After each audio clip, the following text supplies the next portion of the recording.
الرحمن الرحيم وبه نستعين وصلى الله على نبي الأمين الكريم أما بعد. عن ابن عباس رضي الله تعالى عنهما قال فرض رسول الله صلى الله عليه وسلم زكاة الفطر طهرة للصائم من اللغو والرفث وطعمة للمساكين. رواہ ابن ماجہ فی کتاب الزکاة.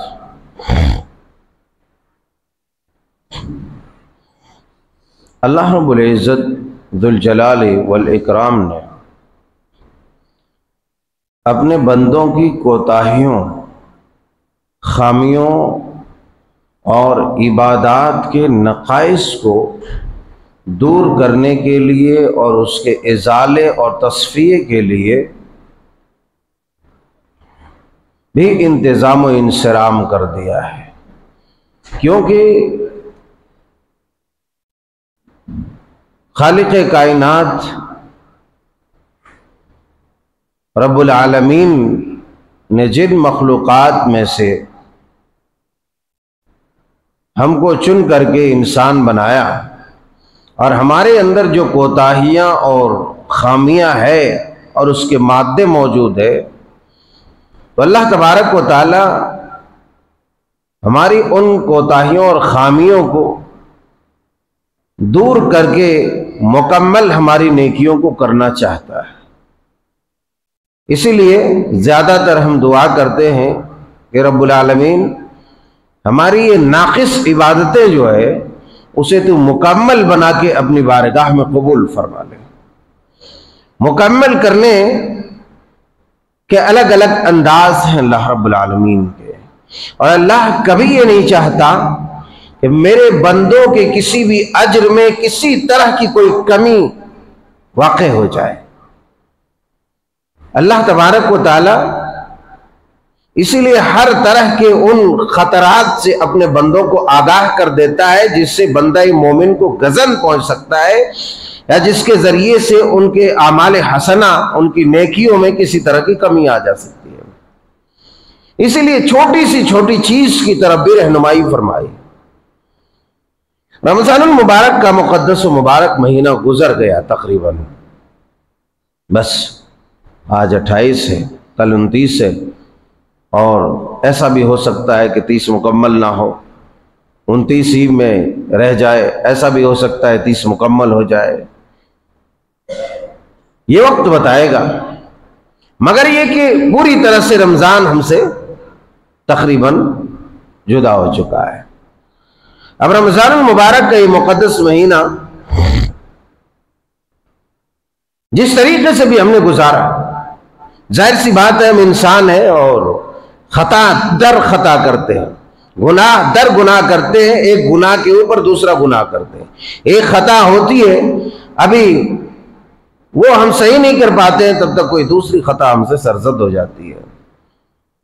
اللہ کے رسول صلی اللہ علیہ وسلم نے ہمارے روزوں کو مکمل کرانے کے لیے اللہ کی بارگاہ میں ہمارے روزوں کے نقائص کو اور کمی اور خامیت کو دور کرنے کے لیے صدقۃ الفطر کو واجب قرار دیا ہے. سیدنا حضرت عبداللہ ابن عباس رضی اللہ تعالی عنہ بیان فرماتے ہیں کہ فرض رسول اللہ صلی اللہ علیہ وسلم زکاۃ الفطر. رسول اللہ صلی اللہ علیہ وسلم نے زکاۃ الفطر، صدقۃ الفطر کو فرض کیا، واجب کیا ہے. کس لیے واجب کیا؟ آپ نے خود وہ سبب بتا دیا، طہرۃ للصائم، روزے دار کو پاک کرنے کے لیے، روزے دار کے روزوں کو مکمل کرنے کے لیے، روزے دار کو پاک کرنے کے لیے. آگے بتایا کس چیز سے پاک کرے؟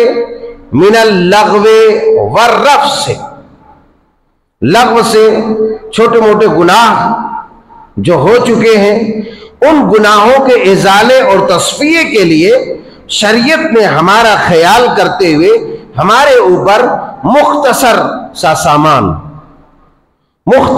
سامان ہمارے اوپر واجب قرار دیا کہ وہ سامان کی ادائیگی کر کے تم اپنے روزوں کو مکمل کر لو گے۔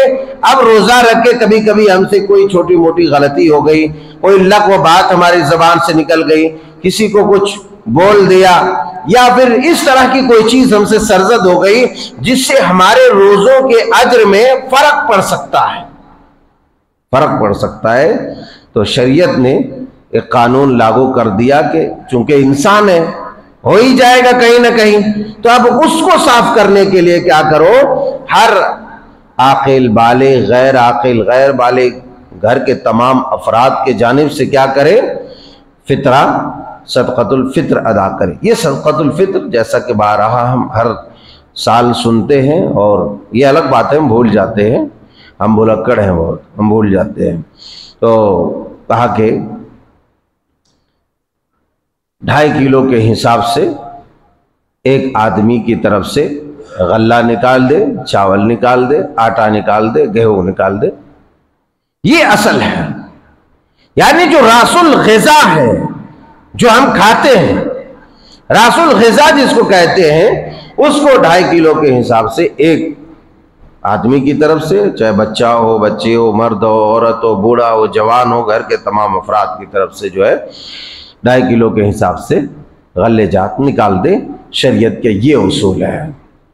اب اس سے کیا ہوگا یہاں پر بتا دیا، طہرۃ للصائم، روزے دار کو پاک کرنے کے لیے، من اللغو والرفث، جو بھی کمی خامی کوتاہی ہو گئی ہے ان کوتاہیوں کا یہ ازالہ کر دے گا۔ کون؟ یہ صدقۃ الفطر۔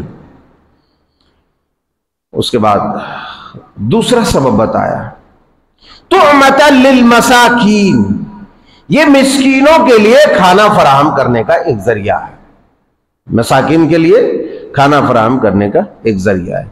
یہ الگ بات ہے کہ آج کے وقت میں جب آپ چاول ہے، آٹا کی صورت میں اگر ادا کرنا چاہتے تو کبھی کبھی لینے والا بھی دیکھتا ہے کہ ارے کیا پیسے کا زمانہ ہے، کیا دیتا ہے، کبھی کبھی ایسا ہوتا ہے، لیکن ایسا نہیں ہے۔ اصل جو صدقۃ الفطر ہے، بلکہ بعض علماء نے بڑی شدت اس میں اختیار کیا ہے کہ اگر کوئی قیمت ادا کرے گا تو اس کی زکوٰۃ الفطر ادا ہی نہیں ہوگی۔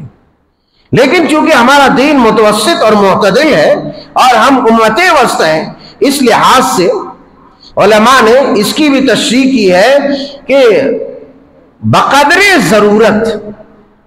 ضرورت ان اشیاء کی، ان چیزوں کی قیمت ادا کی جا سکتی ہے، مگر بہتر، اولا اور افضل یہ ہے کہ آدمی وہی ادا کرے جو کھا رہا ہو۔ ایک آدمی کے پیچھے 2.5 کلو کے حساب سے غلہ نکال دے۔ اگر ضرورت محسوس ہو رہی ہو کہ اس کی قیمت ادا کی جائے تو قیمت کے ذریعے کیا جا سکتا ہے، اور اتنا سخت موقف جو ہے میں سمجھتا ہوں صحیح نہیں ہے کہ بالکل ادا ہی نہیں ہوگا صدقۃ الفطر۔ تو یہ بعض علماء کہ جو ہے، چونکہ حدیث میں صاف صاف ہے کہ یہ 2 چیزوں کے لیے ہے، ایک تو صاف کرنے کے لیے، روزے کی کوتاہیوں کو دور کرنے کے لیے، اور دوسرا مساکین کے کھانے کے لیے۔ اب یہ کہ مساکین کو کھانے اور غذا کی ہمیشہ ضرورت رہتی ہے، بعض لوگ کہتے ہیں اس کی ضرورت نہیں ہے، نہیں، اس کی ضرورت ہے۔ یہ الگ بات ہے کہ آج ہم جو ہے کٹس کی صورت میں ہمیں مل جاتا ہے اور بانٹ دیتے ہیں، اور پھر جو ہے آدمی کے پاس غلے اچھے پیمانے میں جمع ہو جاتا ہے، تو اس کی وجہ سے آدمی کبھی کبھی اس کی ضرورت محسوس نہیں کرتا ہے، ورنہ کھانے پینے کی چیزوں کی ضرورت تو آدمی کو ہمیشہ سے ہے، ہمیشہ رہے گی۔ لہذا کوشش یہ کی جائے کہ غلے جات ادا کی جائے۔ اگر کوئی قیمت ادا کرتا ہے تو بھی چل جائے گا۔ کب یہ ادا کرے؟ دوسری روایت میں آپ نے وضاحت کر دی کہ یہ فرض کیا، اور یہ کب ادا کرے؟ قبل ان اخرج الى صلاۃ العید، یعنی صلاۃ عید کی ادائیگی سے پہلے چاند دکھنے کے بعد۔ اصل کیا ہے؟ چاند دکھنے کے بعد صلاۃ عید، نماز عید ادا کرنے سے پہلے یہ پورا صاف کر دے، یہ نکال دے۔ مگر یہاں یہ بھی علماء نے گنجائش رکھی ہے کہ آدمی 2-3 دن 4 دن پہلے بھی ادا کر سکتا ہے، حکمت کے پیش نظر 2-3 دن 4 دن پہلے بھی فطرہ ادا کر سکتا ہے۔ تو یہ شریعت میں ایک سہل اور آسان ہے، چونکہ میں نے کہا کہ یہ شریعت جو ہے معتدل ہے، بہت میڈیم موقف رکھتا ہے، بہت زیادہ سختی اس کے اندر نہیں۔ دین اسلام کی خصوصیت ہی یہی ہے کہ اس کے اندر بہت زیادہ سختی نہیں۔ بعض لوگوں کو لگتا ہے بعض چیزوں میں بہت سختی ہے، مگر ایسا نہیں ہے۔ اس کی حکمت اور علت پر غور کیا جائے تو وہ سختی ختم ہو جائے گی۔ تو شریعت بالکل معتدل ہے، آسان ہے سمجھنے کے اعتبار سے بھی اور عمل کرنے کے اعتبار سے بھی، لہٰذا اگر کوئی 2-3 دن 4 دن پہلے بھی ادا کر دیتا ہے تو ہو جائے گا، مگر یہ کہ نماز سے پہلے ادا کرے۔ نماز سے پہلے اگر ادا نہیں کیا تو اس کا صدقۃ الفطر ادا نہیں ہوگا۔ تو صدقۃ الفطر کے متعلق یہ مختصر باتیں میں نے آپ کے گوش گزار بطور یادداشت اور بطور تذکیر کیا کہ چونکہ یہ موسم آتے ہی بعض لوگ پوچھتے بھی ہیں اور ہر سال پوچھتے ہیں، لہٰذا مجموعی طور پر اگر اس کا انکشاف کر دیا جائے تو یہی بہتر ہے، لہٰذا ہمیں ضرورت اس بات کی ہے۔ اب یہ بھی ایک مسئلہ آتا ہے کہ کون ادا کرے، تو وہی ادا کرے جس کے پاس وہی کم سے کم 1 دن کے کھانے پینے کے سامان اسٹاک ہو اس کے پاس۔ اب کس کو دے؟ اب یہ بھی سوال اٹھتا ہے کس کو دے؟ اس سے بہت سارے احباب کہتے ہیں کہ ابھی مساکین نہیں ہے، اور دیکھنے سننے میں بھی ایسا ہی لگتا ہے نا۔ تو یہ دیکھیں کہ ہمارے سماج میں زیادہ کمزور طبقہ کون ہے، زیادہ کمزور طبقہ کون ہے، ان کمزور طبقے کو تقسیم کر دیا جائے۔ اور یہ بہت ہی اہم، اس سے فائدہ کیا ہے؟ اس سے یہ تو 2 موٹے موٹے فائدے بتائے گئے، مگر کبھی بھی صدقہ ہے، خیرات ہے، زکوٰۃ ہے، اس کی ادائیگی کے جو یہ بنیادی اور موٹے موٹے فائدے ہیں، وہاں اس کے علاوہ فوائد کثیر رکھتا ہے۔ یہ چیزیں فوائد کثیر رکھتی ہے، بہت زیادہ فائدے ہیں، کیونکہ اس سے ہمدردی، اخوت، بھائی چارگی، یہ ساری چیزیں بڑھتی ہے۔